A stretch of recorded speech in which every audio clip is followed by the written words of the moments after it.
নমস্কার, আপনারা দেখছেন হিলি নিউজ বাংলা। এই মুহূর্তে যে বিশেষ খবরের চোখ রাখবো।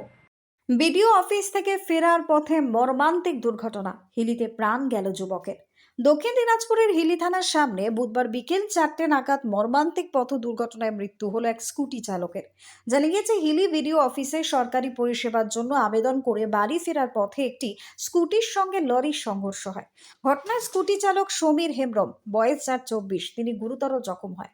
স্থানীয়রা তাকে উদ্ধার করে হাসপাতালে নিয়ে গেলে চিকিৎসকেরা মৃত বলে ঘোষণা করেন। আহত অপর আরোহীর বর্তমান পরিস্থিতি স্বাভাবিক। মৃত সমীরের বাড়ি হিলি গ্রাম পঞ্চায়েতের পশ্চিম আপতর এলাকায়। ঘটনার পর ঘাতক লরি, যার নম্বর WB33B6315, সেটিকে আটক করেছে হিলি থানার পুলিশ। স্থানীয়দের অভিযোগ, রাস্তার ধারে লরি দাঁড় করানো এবং অসাবধানতার জেরেই মূলত এই দুর্ঘটনা ঘটেছে। যদিও পুলিশ জানিয়েছে পরিস্থিতি বর্তমানে স্বাভাবিক রয়েছে এবং পুরো ঘটনার তদন্ত শুরু হয়েছে। Bureau report, Hili news Bangla.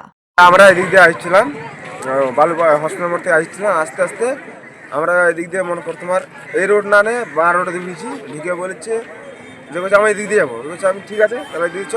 তাকে লরিওয়ালা করছে, তাহলে তুমি থামো, একদম যাচ্ছে। লরিওয়ালা বেশি আর চাপাই দিয়ে একবারে চানাটা বাম পাড়ে লাগলো, লাগে একদম। কি নাম যে মারা গেল তার নাম? লিটন। লিটন কি? লিটন, হ্যাঁ। বয়স? বয়স তো বলতে পারবো না। 25 বছর। বাড়ি কোথায়? বাড়ি কোথায়? বাড়ি বলছি আমি। ওই বাইকে কজন ছিল তোমরা? আমি আর ওই কে হয় তোমার? আছে তো, কে হয় ওটা যে মারা গেল? ভাই হয়।